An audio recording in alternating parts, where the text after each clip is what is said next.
انا ما اعرف حمدك ده هسي ده عملها في الابازو ولا كيف؟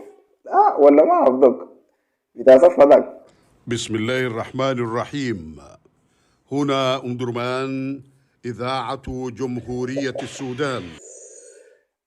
اول حاجه نقول لكم مشتاقين. اصدقائي لستوا متابعيني طبعا، انا اقسم بالله مشتاق لكم شديد. طبعا لي فتره طويله ما نزلت لكم اي فيديو. انتوا عارفين الحاصل هذا شنو في الفتره الاخيره.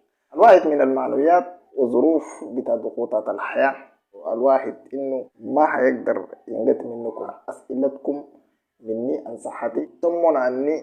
اقسم بالله ده طعام بتاع السوشيال ميديا، وده طعام بتاع العلاقات في السوشيال ميديا. يعني واحد لو قاعد تقدم له ماده تحسبه يعني كانه زول ده قاعد معه في البيت فقت عن احوالك. بصراحه والله ما قصرت الا جزاكم الله الف خير ونعمه.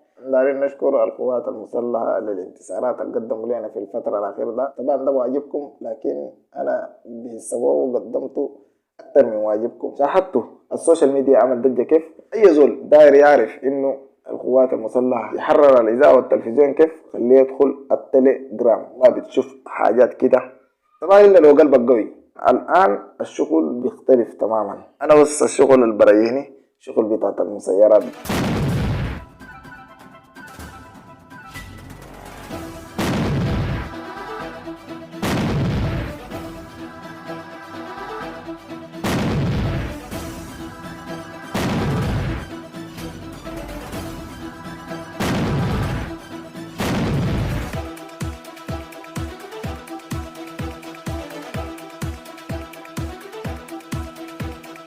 السلام عليكم ورحمة الله وبركاته. قلنا لكم مقطع جديد من برنامج واخينا، مناسبة واخينا. بس ربنا يهدينا. حابين نذكركم كالعادة خش صلوا على النبي عليه أفضل الصلاة والسلام.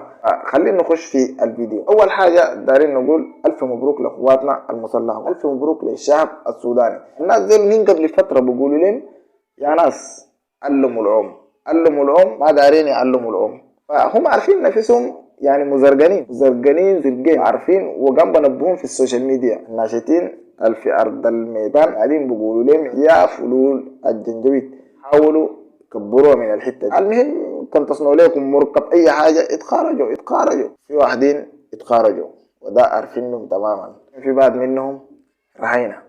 المهم ركبوهم ناسهم ذاتي منهم وفيهم، ركبوهم قالوا لهم استنوا كده انا نمشي هنا ونجي نطمنوا لكم الوادي. المعاملة كيف معاهم؟ المعاملة طيبة بحسن التعامل والأخلاق، والحمد لله قاعدين عزيزين ومكرمين وما في شيء ناقص. بقيتوا كيف؟ يغيمكم شيء. طبعا انتوا كلكم يعني تابعتوا القوات المسلحة كان بيعمل في شنو في البدايات، بسد الهجوم بتاعت الميليشيا زي ما شاهدتوا السيناريوهات اللي مدت. كل زول حاضر موجود ومتابع الأحداث وعارف المواقف اللي أدت في الفترة الأخيرة. طبعا أنا اللي عارف القوات المسلحة حتى هو خسرها تاني رجع إلا مطار بتاع مروي. طبعا ده عارفين إنه القوات المسلحة بداية الأحداث الميليشيا ديل جو اعتدوا الموجودين هناك، في بعض منهم وصلوهم وتم المعركة بشكل عنيف جدا. المهم القوات المسلحة رجع من وراء، رجع المطار وتم تحريره ونظفه من ميليشيا الدعم السريع. يعني احنا شفنا انه في الفترة الأخيرة عدت تقريبا 11 شهور وما شهدنا أي انتصارات لقواتنا المسلحة للأسف الشديد، إلا بيتم إسقاط الفرق واحد ورا الثاني. القوات المسلحة ما غالبة انه مثلا ترد الهجوم لميليشيا في المواقع اللي هي سيطرت فيها. للأسف الشديد ما بيتم السيطرة في الفرقة مثلا أو الحامية الموجودين فيها ميليشيا الدعم السريع أو استلموا ميليشيا الدعم السريع ما بقعدوا فيها. يعني كده هو بيتخارجوا، هم عارفين كده يعني لو قعدوا بكونوا تونة. يعني القوات المسلحة أثبت لنا إنه شغال شغل ميداني وشغل حقيقي ما شغل إعلام وبس. طبعا أنا أمس قطيت ستوري بمناسبة إنه تحرير الإذاعة والتلفزيون. بشكر الناس قدموا تهاني بتاعت أفراح وتبريكات وكده. واحد منه كتب لي كلمة انت كان قبلي 10 شهور محتاج انه قوات المسلحة يا اخي تمشيت لك شارع بس انت ما لاقيه، صح ولا ما صح؟ الليلة نحن ما دارين حاجة، دارين الدعوات من الشعب السوداني وبس. انت عارف انه الإذاعة دي يعني تم تمشيته القحاتة دخلوا وين؟ معلش انا متنزل، لو سمعت التسجيلات بتاعت القحاتة والله بيتحن عليهم يعني. انا ما اعرف حمدوك ده هسي ده عملها في الأبازو ولا كيف؟